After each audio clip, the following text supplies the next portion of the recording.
ከቡስካ በስተጀርባ ክፍል 6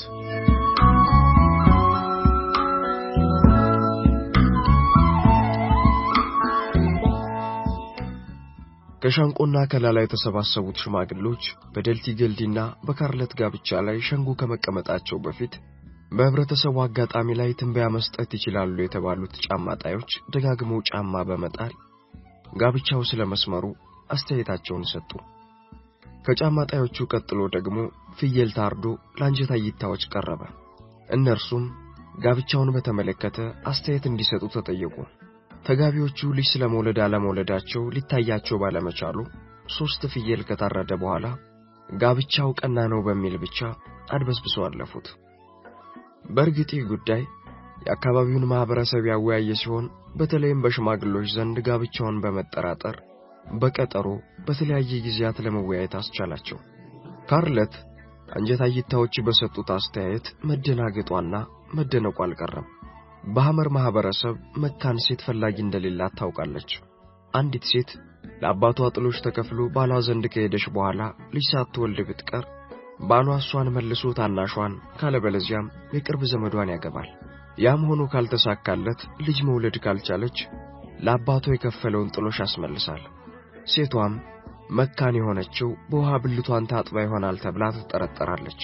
መካን ሴት የተገኘችበት ቤተሰብም እንደ መጥፎ ቤተሰብ ስለሚቆጠር ለጋብቻ የሚፈልገው ሁሉ ይሸሻል። ይህ ደግሞ አባት በልጆቹ ጥሎሽ ያገኙ የነበረውን ከብት፣ ፍየል፣ በግና ማር ያስቀርበታል። ከዚያም በተጨማሪ ምናልባት አባትየው 3 ሴት ልጆች ቢኖሩት የመጀመሪያ ልጁን ጥሎሽ ተቀብሎ ቢድርና መካን ብትሆን ሁለተኛዋን መካን ከሆነች ሶስተኛዋን መካን ከሆነች የዘመድ ልጅ በመስጠት ሞክሮ ካልተቻለ ግን የተቀበለውን ጥሎሽ ይመልሳል። ስለዚህ አንደኛ ነገር እኔ በውሃ ስተጣጠብ ስለሚያዩ መካን ትሆናለች የሚል ግምት መጀመሪያውንም ነበራቸው። ሁለተኛ ደግሞ አንጀታ ይታዎችና ጫማጣዮች ልጅ መውለድ አለመቻሌን ለማህበረሰቡ አስታውቀዋል። ሌላው ግን የኔው የራሴ ጉዳይ ነው። ለጥንቃቄ እንዳላረግዝ የሕክምና መከላከያ አለኝ። ስለዚህ ሊወልድ አለመቻሌን አውቀዋለሁ። እነሱም ባለመውለዴ እጅግ በጣም አምነዋል። ግን እኮ እንዴት የፍየል አንጀት ከኔ ጋር ምን አገናኘው? ካርለት ራሷ ለራሷ ሐሳቧን አካፍላ ራሷን ጠየቀች። በእውነቱ ከሆነ ጥሎሽ ከደልቲ ገልዲ ማግኘት አትሻም። ጥሎሽ አያስፈልግም ብትል ግን የእሱ የግል ንብረትነቷ ማረጋገጫ አጣ ማለት ነው። ከዚህ ሁሉ ጋብቻው ቢቀርስ እንዳይባል ደግሞ እሷ ባህላዊ ግድቡን ጥሳ ጥናቷን ለማካሄድ ደልቲ ገልዲ ደግሞ ባለጊዋን እንግዳ የራሱ አድርጎ በግርፋት ስነ ስርዓትን ሊያስተምራት ቆርጧል። በግልና በተናጠል የላላና ሻንቆ ኗሪ ሲመክርና ለሽማግሎቹ የመሰለውን አስተያየት ሲሰጥ ሰንብቶ በመጨረሻም ሽማግሎቹ በጥልቅ ከተመካከሩ በኋላ እንግዳዋ ምንም እንኳን በመልክና በቋንቋ ከኛ ብትለይም የቦርጆ የአምላካችን ፍጡር ናት። እኛን ብላ እኛን መርጣ መጣች እንጂ ማሌ በና ዳሰነች ሙርሲ ምድር ልትሄድ ይቻላት ነበር። በእውነት ከሆነ ብልግናዋ የበዛ ነው። ይህ ደግሞ የሷ ስህተት ሳይሆን የአባቷ ስህተት ነው ብለው ጋብቻውን ለመቀበል ወሰኑ። በመቀጠልም ይህች እንግዳ አባቷ በቅርብ ባለመኖሩ ደልቲ ገልዲ የሚከፍለውን ጥሎሽ የሚቀበል አባትና ጥሎሹን የሚወስን ሰው የላትም። ስለዚህ እሷ የፈለገችውን ሰው በአባትነት ትምረጥ። ከእንግዲህ በኋላ የምትለብሰው ጠረኗም እንደ ሐመር ልጃገረዶች እንዲሆንና እስካሁን የፈጸመችውን ስህተት እሷም ራሷ ስለምታውቅ ለወደፊት የፍየል ቆዳ ለፍቶና ተሰፍቶ እንድትለብስ በጨሌና አምባር በማጌጥም ጸጉሯን አጠር አድርጋ አስቆርጣ ሹርባ እንድትሰራና በእግሯ እንድትሄድ ብለው ተስማሙ። በአባቷ በባንኪ ሞሮ ደንብ መሰረትም ጥሩ ሴት ለመባል አባት ብላ ለምትመርጠው ወንድ ልጅ ወይም በዘመዱ ወንድ ልጅ የከብት ዝላይ ወቅት በባራዛር ጩሜ ዱላቻ የመሆኗን ለማስመስከር ሳትሸማቀቅ ጸንጋዞች ወይም ባዕዳን በሚባሉት ጎረምሶች እንድትገረፍና በጀርባዋ ላይ የሚቀረው የግርፋት ምልክት ሽማግሎችና ለአካባቢው ሰው እንዲታይ በግልጽ እንድትተወውና እንድታጌጥበት ይሁን ተባብለው ተማመኑ። ከልሆራ የሽማግሎችን ሁኔታና አጠቃላይ ውሳኔያቸውን ለካርለት ሲነግራት ጥርሷ እስኪፋጭ ድረስ ተንቀጠቀጠች። መናገር ተሳናት። በእውነቱ ለተመለከታት ማንኛውም ሰው አንጀት የምትበላ በሌላ በኩልም ጋብቻ ለመፈጸም ማሰቧ የግብዝነት ተግባር ነው ሊያሰኝ የሚችል ነበር። ካርለት ከከሉ ተለይታ ሰቀሏ ውስጥ ገብታ ምን እያደረገችና ወደፊትስ ምን ሊያጋጥማት እንደሚችል ስታስብ እንባዋ እየተንፎለፎለ ስቅስቅ ብላ ለቀሰች።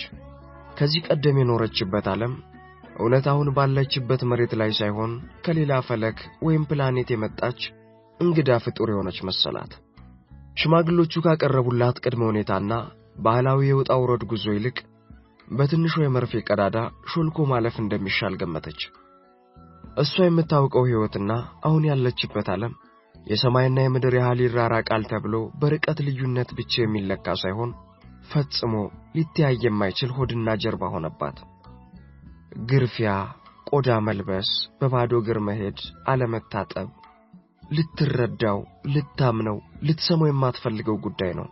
ስለሆነም ይህን ፈጽሚ ማለት በእሷ ላይ ትልቅ ችግርን መፍጠር ብቻ ሳይሆን ይቅር የማይባል ግፍ እንደመፈጸም ያክል ነው። አባባሉን እንኳን በተግባር በቃል ልትሰማው ከበዳት። ታላቁ የሴቶች እንቅስቃሴ ለመላው አውሮፓ ሴቶች ያጎናጸፈው መብት ብናኙ እንኳን ወደማይገኝበት መታ መገኘቷ ከመላ ሴቶች ጎን ተነጥላ ወደ ዘንዱ አፍ የመወርወሪያ ያልሆነ ተሰማት። ለምን ወደዚህ ጣጣ ራሷን እንደዶለች ማሰላሰል ጀመረች። ካርለት ፍዝዝ ትክዝ እያለች ቀስ በቀስ አንገቷን ወደ ሰማይ በማስገግ ወደ አውሮፓ በሐሳብ ተጓዘች። እናቷ ሚስስ አልፈርድና ታናሽ እህቷ ሴሻ አጠገቧ ቢኖሩላት ኖሮ ጭንቀቷን ገልጻላቸው ተያይዞ ያለቅሱ ነበር። ግን ምንስ ብላ ልትገልጽላቸው ነው? እኔው ራሴ ሁኔታዎች ከቁጥጥሬ ውጭ ሆነውብኝ መላብዬ የፈጠርኩት እንጂ እነሱማ መጀመሪያውንስ እንዴት ሊረዱኝ ይችላሉ? እናትና እህቴ እንዳፈቅር ገፋፍተውኛል። ለታናሽ እህቴም የግብረ ሥጋ ግንኙነት ምን አይነት የደስታ ስሜት እንደሚፈጥር የነገርኳት እኔ ነኝ። ጋብቻ ጥንቃቄን የሚጠይቅ ከባድ ነገር መሆኑን እንደሆነ የእንግሊዝ አገር ወጣት በየትምህርት ቤቱ በየቲያትርና በየሲኔማው የሚያውቀው የአደባባይ ሚስጥር ነው። የግብረ ሥጋ ግንኙነት የፍቅር ዋነኛው ቅመም ቢሆንም በራሱ ግን ፍቅር አይሆንም። ያልተፈለፈለ ዶሮ ቅፍ ውስጥ ያለ እንቁላል እንደማለት ነው። እንቁላሉ ነፍስ ሆኖ ከመፈጠሩ በፊት እንስቷ ዶሮና አውራው መገናኘት አለባቸው። የሰዎች ግንኙነት ደግሞ ከዚህ በላይ ነው። በሐሳብ መጣጣምና መግባባት ያስፈልጋቸዋል። የደልቲ ገልዲ ጥንካሬው ከግንኙነቱ ላይ ነው። እንደ እንግሊዝ አገር ወንዶች ሳይልፈሰፈስ በጥንካሬ ጀምሮ በጥንካሬ ይጨርሳል። ሆኖም ግን ያ ብቻውን ለኔ በቂ አይደለም። ለዘረዝረው የማልፈልገው ሚሊዮን ፍላጎት ይቀርብኛል። የሕፃንነት ዘመኔን በመፈጸሙ ባሻንጉሊት ልረካ የምችልበት ጊዜ አልፏል። 3 እግር የሌለው በሬ በአንድ ጠንካራ እግር ብቻ መንቀሳቀስ አይችልም። ስለዚህ እኔም ወደማላውቀው የሕይወት አዘቅት ውስጥ መግባት የለብኝም። እስከምችለው ጥናቴን ለማከናወን እጥራለሁ። ከአቅሜ በላይ ወደ ሆነ ችግር ከተዘፈኩ ከገባሁበት ተመልሼ መውጣት ይሳነኝና በዚያው ቀራለሁ። ይህ ደግሞ ለኔ የሞት ሞቴ ነው። ካርለት ድርጊቷን አማረረች። አንድ አንትሮፖሎጂስት ጥናቱን ለማከናወን የባህል ለውጦችን፣ ችግሮችን የመቋቋም ኃይል ሊኖረው ይገባል። ወደ ጥናቱ መስክ የተሰማራ ባለሙያ ከማንኛውም ነገር ሁሉ በላይ መወሰን የሚችል መሆን አለበት። የዘወትር እምነቱን ሊሆን የማይችል ነገር የለም የሚለውን ከልብ መቀበል ነው። ከዚያ በኋላ ልምዱንና ፍላጎቱን በማድረግ ሊያጠናው የፈለገውን መስሎ ሳይሆን ሆኖ መኖርን የማወቅ ክህሎት ሊኖረው ይገባል። ከአባቷና ከሌሎችም ምሁራን የሰማችውን አስታወሰች። የአንድ አንትሮፖሎጂስት ጥናት ጠዋት ተጀምሮ ቀትር ላይ የሚጠናቀቅ ሳይሆን የረጅም ጊዜ ልፋትን፣ ችግርን፣ ስቃይን የሚጠይቅ አቀበት ቁልቁለት የሚያስኬድ ባዞ ጀርባ የሚያንከባልል በመርፌ ቀዳዳ የሚያሾልክ አልፎም እስከ ሕይወት መስዋዕትነት የሚከፈልበት ሙያ ነው። ጥናታቸውን ከግብ ለማድረስ ስንቶች የሕይወት መስዋዕትነት የከፈሉለት የእባብ አንገት እስከ መጨበጥ ከጎሪላ ጋር እስከ መጎዳኘት ጭው ባለ በረሃ እስከ መኖር አካለ ስንኩል እስከ መሆን ድረስ የበቁበት ሙያ ነው። ካርለትም 2 መንገድ ቀርቦላታል። ጥናትን ማካሄድ ወይንም መተው። ጥናቷን ከተወች በሕይወቷ ሊመለስ የማይችል ሽንፈት በፍላጎቷ መቀበሏ ነው። ከዚህ በኋላ ስለነሱ ማውራት እንጂ እሷ የተናቀች የተዋረደች መሆኗ ነው። ስለነሱ እያወሩ ኖሮ ማለፍ ደግሞ ትልቁ የሞት ሞት መሆኑን ታምናለች። ጥናቷን ለመቀጠል ካሰበች ደግሞ ለዓላማዋ ስኬታማነት የሚቀርቡላትን ጥያቄዎች መመለስና ችግሮችንም መፍታት አለባት። የሐመርን ባህል ጥሳ ገብታ ድብቁን ሽሽጉን ሕይወት ገሃድ ማውጣትና ሴቶች ከወንዶች ማህበረሰብ ከቤተሰብ ጋር ያላቸውን ቀረቤታና የነሱን ሚና ህሊናዋ በሚቀበለው እውነታ ለፀሐይ በማብቃት ጾታዋ የፈጠረባትን ገድል ድልድይ ሰርታ መድረስ አለባት። ለዚህ ችግር መፍትሄው ደግሞ ዓላማዋን ከግብ ለማድረስ ራሷን ለመስዋዕትነት መሰዊያው ላይ ማጋደም መቻል አለባት። ይህና ይህም ብቻ ነው ሁለተኛው ዕድሏ። ይሆናል ያልተባሉት ነገሮች ሆነው የሰው ልጆችን እርካታ አጎናጽፈዋል። እንዳይቻልም በዚህ ዓለም ላይ የቀለለ መልስ የለም። እኔስ ይቻላልን አስቤ ለምን ባይቻልም መሳቤ ተሸናፊ ሆናለሁ? እውነትስ ሰው ሊሆኑና ሊፈጽሙት የማይችል ነገር ምን ሊኖር ይችላል? እኔ መበርታት ያለብኝ መሞከሩ ላይ ነው። በፍላጎቴ ወደ አድካሚ ውድድር ከገባው ባሸንፋለሁ ባይነት መወዳደር ይጠበቅብኛል። የዘወትር እምነት የሚሆነው ስለዚህ ቆዳ ለመልበስ በእግር ለመሄድ ለመገረፍ ዝግጁ መሆን አለብኝ። ከራሷ ጋር ቃል ኪዳን ገባች።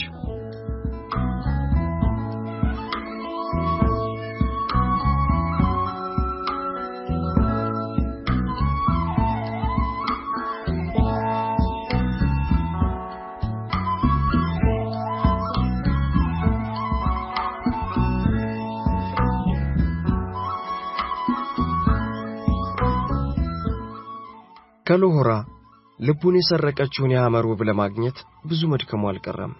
ካርለትን ብትሆን የሐሳቡን መናወጥ ስላጤነችና ለጥናቷ መገዛ ይኖረዋል ከሚል እምነት በመነሳት ያችን ውብ ኮረዳ ማፈላለጉ ላይ አልሰነፈችም።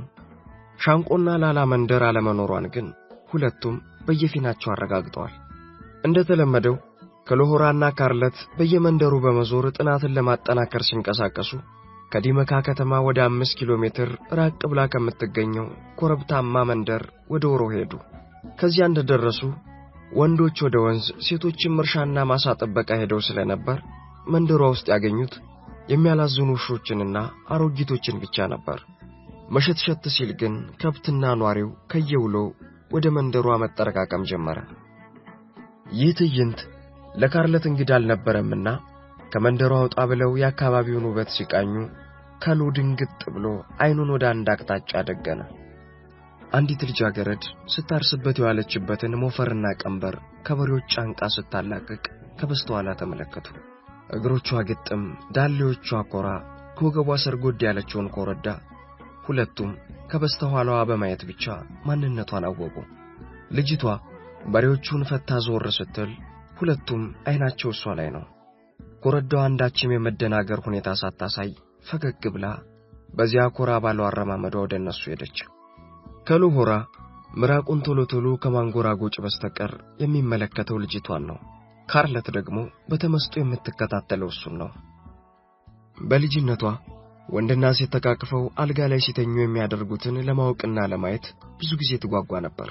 ነፍስ ካወቀች ጊዜ ጀምሮ የምትተኛው በግል መኝታ ቤቷ ሲሆን አንድ ቀን ታዲያ የእናቷ ጓደኛና ባሏ በእንግድነት ቤታቸው ይመጣሉ። እንደ አጋጣሚ ሆኖ ለእንግዳ የተዘጋጀው የመኝታ ክፍል ተይዞ ስለነበር እንግዶች ካርለት መኝታ ክፍል እንዲያድሩ ተደረጉ። እሷ ከወላጆቿ መኝታ ቤት ካለው ትንሽ ክፍል ውስጥ እንድትተኛ ይደረጋል። ካርለት ግን እንቅልፍ ከመተኛት ይልቅ አንድ ለብዙ ጊዜ ለማወቅ ትጓጓ የነበረውን ሁኔታ ለመፈጸም አሰበች። እናም የቆየ የልጅነት ፍላጎቷን ለማሟላት እንግዶች እሷ ከምትተኛበት ክፍል ገብተው ከመተኛታቸው በፊት አልጋው ስር ገብታ ተደበቀች። ባልና ሚስቱ በመጠጥ ኃይል ሞቅ ብሏቸው ነበርና እየተሳሳቁ ተደጋግፈው ገብተው አልጋ ላይ እንደወጡ ተያያዙ። ካርለት የአልጋ ላይ ጨዋታዎችን በሙሉ ልቅም አድርጋ ሰማች። ከዚያ በኋላ ሰዎቹ ሲተኙ ወላጅ እናቷ ካርለትን ከተኛችበት ክፍል ልታያት ስትገባ ድንግጥ አለች። ቀስ አድርጋ እጇን ልጇ አልጋ ላይ ስትጭን ጨርቅ ብቻ ሆነባት። በድንጋጤ ጮኸች። አባቷ እንግዶችም ሳይቀሩ እየተሯሯጡ ሲመጡ የለችም። ቤቱ ቢታሰስ ብትፈለግ በቀላሉ ልትገኝ አልቻለችም። በመጨረሻ ግን አልጋ ስር እንደ ውሻ ተጠቅልላ ተገኘች እና ዛሬም እንደ በፊቱ እንዲታወቅባት ስላልፈለገች የኮረዳዋንና የከሎን ሁኔታ በጥንቃቄ መከታተል ቀጠለች። ከሎና ካርለት ከልጅቱ ጋር ፊትና ኋላ ወደ መንደሩ እንደደረሱ ከልጅቷ መኖሪያ ቤት ትይዩ ድንኳን ለመትከል እንደፈለገች ለኮሎሆራ ሆነ ብላ ማከረችው። ብሎ ፈቃደኝነቱን ገለጸላት። ለነገሩማ እንሂድ ብትለውስ መቼ በጄ ይል ነበር። ኮሎሆራ ስለ ብዙ ነገር እንዳላወጣ እንዳላወረደ አሁን የሚፈልገውና የሚያየው ውብ ልጅ ነው። የሐመሯን ኮረዳ አጠገቧ ካለው ድንኳን ውስጥ ሆኖ ሩቅ ያለች ይመስላል ለማት። ከሎ ሴት አያውቅም ለማለት አይቻልም። በተለይ በገንዘብ የሚገኘውን የስሜት እርካታ በሚገባ ያውቀዋል። የሴት ጓደኛም ለመያዝ ብዙ ሞካክሮ ነበር። ግን ከሙሉ ስሜቱ እንዲህ እንዳሆኑ ነፍሱ ምን ጥቅ እስክትል ወዶ ያውቅም። ልጃገረዷ ደግሞ በሕይወቷ እንደ ወንድ ጓደኛ ግንኙነት የጠገበችው የለም። ከሚጠይቋት ወንዶች ውስጥ ከመረጠቻቸው ጋር ብቻ ተዝናንታለች። እድሜ ለሐመር ደንና ጫካ። እስከ ምሽቱ 4 ሰዓት አካባቢ ልጃገረዷ ወላጆቿን በሥራ በመርዳት ስታገለግል ቆይታ ለምሽት ጭፈራው መሰናዳት ጀመረች። የጎረምሶቹን ጩኸት እንደሰማች ከጓደኞቿ ጋር ለመደሰት ስትሄድ እነከሎ ተመለከቷት። አባቷ እንዳያገኛት ተጠንቅቃለፈች። ልጃገረድ በባንጋዲ የምሽት ጭፈራ መካፈሏን ባህሏ ቢፈቅድላትም ወደ ጭፈራ ቦታ ስትሄድ ግን አባትየው ሳይ ሲሆን ከጎረምሳ ጋር ስትዳራ ካገኘም አባት ተኩሶ ጎረምሳውን እስከ መግደል ድረስ መብት አለው። ይህ መብት እንጂ ይደረጋል ማለት ግን አይደለም። ስለዚህ ለደንቡ ያህል ጭፈራውም ሆነ ድሪያው አባት በማያየው መንገድ እንዲሆን ልጃገረዶች የራሳቸውን ጥንቃቄ ይወስዳሉ። በአጋጣሚ ግን እሷ ባህሉን ያደገችበት ሆነና ብትጠነቀቅም አባቷ ግን ከሌሎች የሐመር ወንዶች ለየት ያለ ሰው ነው። በኢቫንጋዲ ጭፈራ ልጃገረዷ ኮከብ ደናሽ ስትሆን የክልሉ ጎረምሶች በፍቅር ሲያጫውቷትና ወደ ጫካ ሄድ መለስ ስትል ከሎን ግን ለዳንስ እንኳን ሳትጋብዘው ቀረች። ወደ እኩለ ሌሊት አካባቢ ሲሆን የወንዶች ድምጽ ተሰማ። በመንገድ ላይ የሚያልፉ ገበያተኞች እግረ መንገዳቸውን ለጭፈራ ሲመጡ የተለመደ ነበርና ጨዋታው ቀጠለ። ካርለት አሁንም ክትትሏን እንደቀጠለች ነው። ጭፈራው ደመቀ፣ ውዝዋዜው ጦፈ። ከዚያ የመጨረሻው የዳንስ ስልት ጊዜ እነ ካርለት የሚከታተሏት ኮረዳ ካንድ መልካም ሸበላ ጋር መርፌና ክሮ ነው። ካርለት ያ ሰው ማን እንደሆነ ለመገመት ጊዜ አልፈጀባትም። መጀመሪያ እንዳልነበረ እርግጠኛ ነበረች። ከገበያ ከተመለሱ መንገደኞች ጋር እንደመጣወቀች ደልቲና ኮረዳዋ ወደ ጫካው ሲሰወሩ ከሎና ካርለት ተፋጠጡ። ውቢቷ ልጃገረድ ጎይቲ አንተነህ ትባላለች። በሐመርኛ ጎይቲ ማለት መንገድ ሲሆን የስሟ ትርጓሜም ከመንገደኛ የተወለደች ማለት ነው። ካርለትና ከሎ የሐመርኛ ቋንቋ አቀላጥፎ የሚናገረውንና ባነጋገሩም ሆነ ባለባበሱ ሐመር የሆነው የጎይቲ ወላጅ አባት ጧት ከከብቶች በረት ሲመለስ እንግዶቹ ከቤቱ ፊት ለፊት ድንኳን ተክለው አየ። አንተነህ ወይም ጋልታምቤ እንግዶቹን እንዳየ በጨዋ መልክ ሰላምታ ከሰጠ በኋላ ጨዋታ ቢጤ ጀማመሩ። የመጡበትን ጉዳይና ማንነታቸውን ከገለጹለት በኋላ ሸፈሮ ቡና እንጠጣ ብሎ ወደ ቤቱ ይዟቸው ገባ። ቡናውን ያፈላችውና የምትቀዳው ውቧ ልጃገረድ ጎይቲ አንተነህ ከአባቷ ፊት በጣም ጨዋና ረጋ ያለች ናት። ካርለትና ከሎ በጣም ጠባብ ወደ ሆነው የጎጆው በር በየተራ ገብተው ከተነጠፈው ቁርበት ላይ እንደተቀመጡ ጎይቲ በሾርቃ ሞልታ ሸፈሮ ቡናውን ለካርለት አቀበለቻት። ቀጥላ ለከሎ ስትሰጠው በአጋጣሚ እሷን እያየ ነበር። እሷ ደግሞ ሾርቃውን የያዘ መስሏት ስትለቅለት ከመሬት ወርዶ ተሰበረ። ሁለቱም በጣም ደነገጡ። ካርለት ድንገተኛ ሳቅ አፈናት። የልጃገረዱ አባትና ሌሎች ሁለቱ ሐመሮች ግን ጸጥ ብለው ሁኔታውን አረጋጉ። ቡናው የውሃ ጥምን ስለሚከላከል ማንኛውም ሐመር በየመንደሩ ቡና በእንስራ ጥዶ 2 እና ከ2 በላይ ሾርቃ ሳይጠጣ ከመንደሩ የሚርቅ የለም። አንተነህ ይመር ሴት ልጁ ጎይቲ ቡናውን አጠጥታ ስትጨርስ ረሃብና ችግር ከሐመር ምድር ይራቅ፣ ከብቶች ይጥገቡ፣ ንቦች አበባ ይቅሰሙ፣ ሰማዩ ውሃ ያውርድ፣ ፍቅርና ሰላምን ለሐመር ሕዝብ ቦርጆ ያውርድ፣ አንቺም ተባረኪ፣ የተባረከ ባልና ትዳር ይስጥሽ፣ ሁላችሁም ተባረኩ ብሎ ሸፈሮ ቡናውን ወደ አራቱም አቅጣጫና ወደ ጎይቲ አለና ማተበ። ጎይቲና ሌሎች እንግዶች ሲወጡ ጋልታምቤና 2 እንግዶች ብቻ ቀሩ።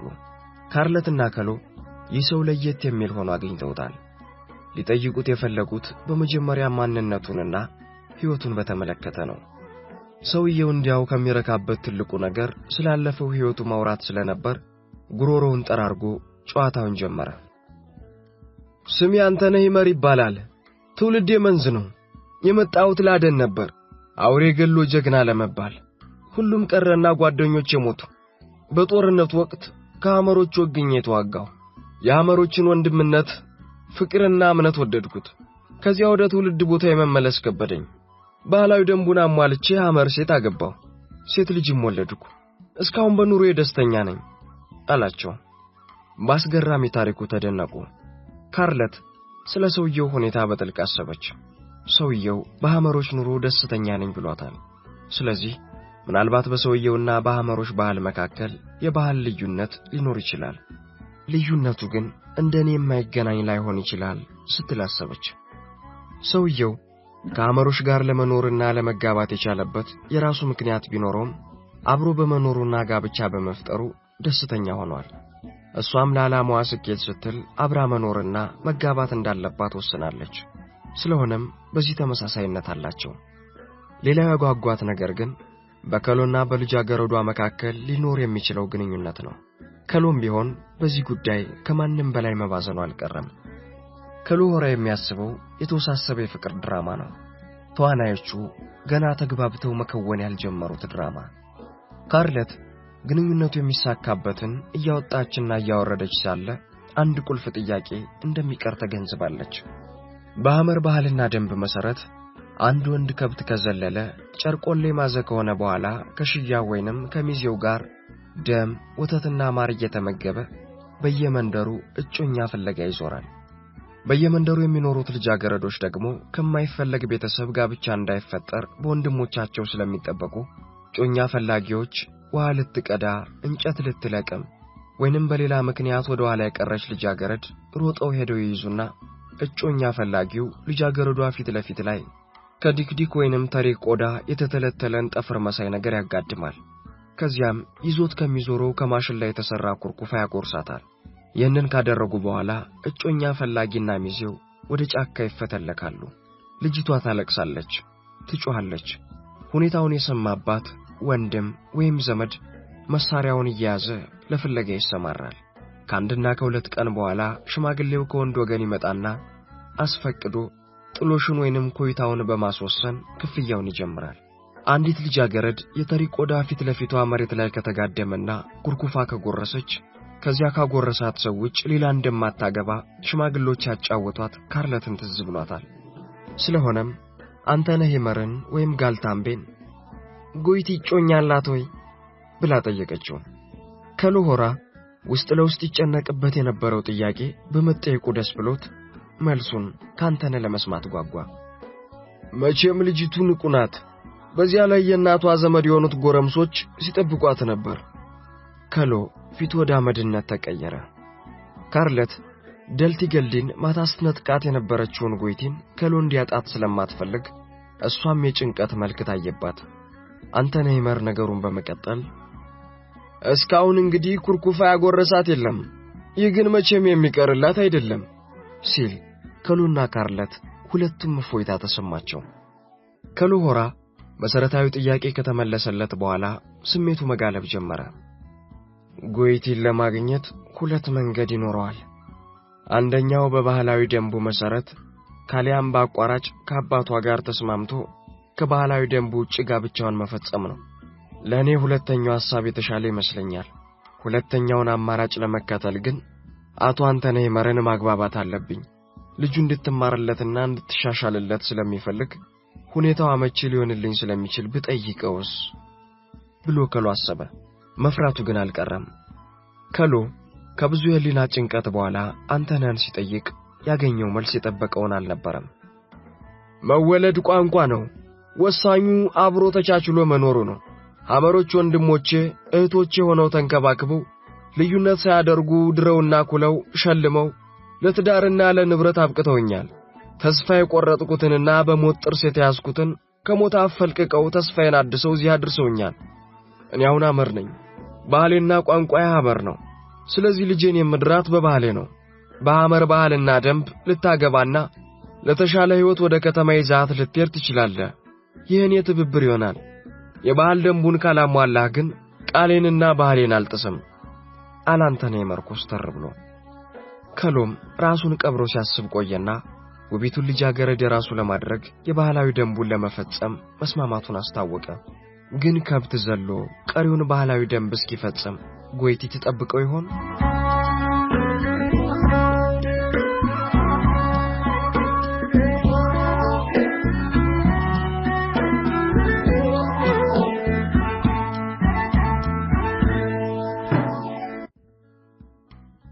ከሎሆራ ያንተነህ መረን ወይም የጋልታምቤል ልጅ ለማግባት ሽማግሌ ከመላኩ በፊት አንድ ባህላዊ ደንብ መፈጸም ነበረበት። ይኸውም በልጅነቱ ወድቆ ጥርሱ በመውለቁ ሚንጊ ወይም ገፊ ተብሎ ተጥሎ ነበር። አሁን ግን ከሞት ተርፎና አድጎ ወደ ቤተሰቡና አካባቢው በሥራ ምክንያት ተመልሷል። ያ ሐመር አይደለም ተብሎ የተጣለው ሕፃን ዛሬ ሐመር ነህ ለመባል ዝም ብሎ እንደ ከብት አይቀላቀልም። ለዚህም ከሎ ሽማግሎችን አማክሮ ከብት ታርዶ በደምና ፈርስ እንዲታጠብ ተደረገና ወደ ሐመር ማህበረሰብ መቀላቀሉ ተበሰረ። ከዚያ ቀጥሎ ትንሽ ራፊ ቆዳ በመልበስ ኡክሊ ሆኖ በየዘመዶቹ ለመዞር የወንድ ብልት መሳዩን አጭር ከእንጨት የተጠረበ ቦኮ ያዘ። ከዚያም በሐመር ቆላማና ደጋማ አካባቢ በእግሩ መዞር ጀመረ። ኡክሊ ማለት በሐመርኛ አህያ ማለት ሲሆን ኡክሊ የተባለው ወጣት ለሴት ያልደረሰ ማለት እንደሆነ ይታመናል። ከሎሆራ ቦኮውን ይዞ በየዘመዶቹ ሲዞር በመጀመሪያ ዳውስ ይላል፣ ሰርጉ እንደተቃረበ ለመግለጽ። ቀጥሎ ክርክሴ ይላል፣ አሁንም ሰርጉ መድረሱን ለማብሰር። በሶስተኛው ቀን የሰርጉ ወይንም የከብት መዝለያው ቀን የቀረውን ጊዜ የሚያሳውቅ ቋጠሮ ለዘመዶቹ ይሰጣል። 5 ቋጠሮ 5 ቀን፣ 4 ቋጠሮ 4 ቀን፣ 1 ቋጠሮ 1 ቀን ይሆንና ቀጠሮውን በቋጠሮ ያበስራል። ዳውስ ክርክሴ የተቋጠረ ልጥ ይዞ ሲዞር የሚበላውንና የሚጠጣውን ደግሞ ዘመዶቹ ያዘጋጁለታል። እናቱና ዘመዶቹም በራጺ ወይንም ከብት በሚዘለልበት ቦታ ለሚሰበሰቡ ዘመድና ያገር ሰው የሚጠጣ ቦርዴና ምግብ አዘጋጁ። በዚህ በኩል ካርለት ወጪውን አሟላች። ሚስቱ ገና ሳትታጭ ሰርጉ ተደገሰ ማለት ነው። በራጺው ወይንም ከብት በሚዘልበት ቦታ ዳስ ቢጤ ተዘጋጅቷል። ሰፋፊ ቅጠልም እየተቆረጠ ከላዩ ተረብርቦበታል። እንደ ናሱ ወይም እናት ሚዜው ሺያው አንደኛ ሚዜው ጋር ስም የሚሰየምባት ትንሽ ጥጃ ዘመዶቹና እንግዶች ተሰባስበዋል። ልጃገረዶች ከብት ለሚዘለው ዘመዳቸው ለግርፊያ እየተዘጋጁ ሲሆን ጸንጋዞች ወይም ባዳን የተባሉት ገራፊዎችም ስሌንት የተባለውን ቦታቸውን ይዘዋል። ከልጃገረዶች መካከል በመልኳ ለየት ያለችውና በፍርሃት ሰውነቷ እየተንቀጠቀጠ ያስቸገራት ሴት አለች። ሁሉም ልጃገረዶች አምናና ካቻምና ለወንድ ዘመዶቻቸው ከብት ሲዘሉ ተገርፈው በግርፋት ቻይነታቸው እንደሚወደሱት ሴቶች ለውደሳ ለመብቃት ስሌንት ወደ ተባለው ቦታ እየሄዱ ጸንጋዞችን ወይም ባዳን የሚባሉትን በነገር ይተነኳኩሳሉ። ግርፊያውን ለምን አትጀምሩም? ፈራችሁን እንዴ? መግረፍ የማትችሉ ከሆነ ልበ ሙሉ ለሆኑት ወንዶች ስጧቸው እያሉ ገራፊዎችን መተው እንዲገርፏቸው ያደፋፍራሉ። መልኳ ለየት ያለችው ልጃገረድ ግን የሚሉት ቢገባትም በመተሰራው ድርጊት ራሷን አውቃበድ መሆን አለብኝ እያለች አብራት መላለሳለች። ለልጃገረዶች እንደሚሰፋው ሁሉ ዙሪያውን ዛጎልና ጨሌ ክፍክፍ ያለበት ጥቁር የፍየል ቆዳ ከወገቧ በታች ለብሳ ከለበሰችው ቆዳ ውጭ ያለው ጭኗና ከወገቧ በላይ ራቆት የሆነው ሰውነቷ ለጋ ጥብስ መስሏል። አንገቷ ላይ ጨሌ፣ እጆቿ ላይ ደግሞ አምባር ደርድራለች። ጸጉሯ ጠር ብሎ ቅቤና ያሰሌ አፈር በስሱ ተቀብታ በፀሐይ ሙቀት የሚቀልጠው ጆሮ ግንዷ ላይ ሲወርድ ይታያል። በባህሉ ቦታ ከተሰበሰቡት ሰዎች ሁሉ በፍርሃትና በድንጋጤ ተዋጠችው ይህችው ሰው ብቻ ነበረች። የሚያሳዝነው ጭንቀቷ ብቻ ሳይሆን ከዚያ ሁሉ ሰው ውስጥ ጭንቀቷን ካለ አንድ ሰው በስተቀር የሚያውቅላት አለመኖሩ ነው። ያ ሰውም የዕለቱ ከብት ዘላይ እሱ በመሆኑና ለመምዱም አጭር በመሆኑ በራሱ ችግር እየተዋጠ ይዘነጋታል። ይህች ለየት ያለች ሰው ትላንት በስልጣኔ ህዋ ውስጥ ከተሰነቀሩት ምዕራባውያን አባል የነበረች በቅምጥልና በድሎት ያደገች ተንከባካቢ ቤተሰቦቿ አሁንም ድረስ የሚሳሱላት ናት። ዓላማዋ ግን የማታውቀውን እያስቦካት ነው። ከጫማ ጫማ ማርጦ የሚጫማው ግር ለእንቅፋትና ሾህ ለጋሬጣና ለቃጠሎ ተጋልጦ ደም ያዣል። ከአገር አገር ከፋሽን ፋሽን ተመርጦ ዘመናዊና ውድ ልብስ የሚሸፍነው ገላ በቀላሉ በእጅ በተወሰበሰበ የፍየል ቆዳ ሩቡ ተሸፍኖ 3/4ኛውን ውርጭና ሙቀት የደረቀ ባህር ዛፍ ቅርፊት አስመስሎታል። ይህም ብቻ አይደለም። በለስላሳ እጆች በጥንቃቄ የሚዳሰሰው ጀርባ ለግርፋት ተዘጋጅቷል። የሐር ነዶ የመሰለው ጸጉር በአፈርና ቅቤ ተለውሷል። ይህች ለየት ያለችው ልዩ ፍጡር ካርለት አልፈርድ እንግሊዛዊቷ ተመራማሪ ነበረች። ባለፈው ዓመት የዘለሉት ማዞች የሚጨፍረው ሕዝብና ልጃገረዶች ወደሚጎርፉበት ሲሄድ ጸንጋዞች ወይም ባዕዳን የሚባሉት ገራፊዎች ባራዝ አርጩሜ መግረፊያቸውን እየያዙ ተጠጉ። ጸንጋዞች አርጩሜው ረጃጅም ከመሆኑም አልፎ ከመሰበር ይልቅ ገላ ላይ እንዲጠመጠም ተቀብሮ የቆየውን እያንዳንዳቸው በብዛት ይዘውታል። አንድ አርጩሜ ለአንድ ጊዜ ብቻ ሲሆን ገራፊው ተንጠራርቶ ሲገርፍ አርጩሜው ተጠቅልሎ ሰንበር ከፊትና ከኋላ ማውጣት አለበት። ካርለት ልጃገረዶች ግረፉን እያሉ ጸንጋዞችን እያናናቁ ሲፎክሩ የሷ ሰውነት በላብ ራሰ። የምትራመደው እየተንሻፈፈች ነው። ቁስሏን ሳር በነካው ቁጥር ስፍስፍ ትላለች። ጧት ብርዱ፣ አሁን ደግሞ ሙቀቱ ሰውነቷን እንደ ሳት እየለበለባት ነው። በዚያ ላይ ደግሞ ልትገረፍ ነው። ጩሂ ጩሂ ያሰኛት። ከዚህ ሁሉ የሚያድናት ሰው የለም። ስለዚህ አምላኬ የዛሬን ከመከራ አውጣኝ ብላ ተማጸነች። እንዲህ ስትብረከረክ ግርፋቱ ተጀመረ። ከሎሆራ ለካርለት ከልቡ አዘነላት። እሱም ጭንቀት ላይ ነበር።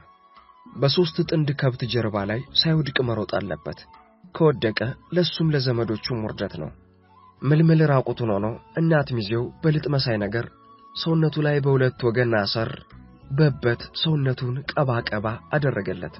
እሱም እበት በመሃል እግሮቹ ነካነካ አድርጎ መሬት ላይ አሸታ አሸታ አደረገና ከአንደኛው ሚዜው በስተኋላ በመሆን ከሚዘልባቸው ከብቶች መሃል ገባ።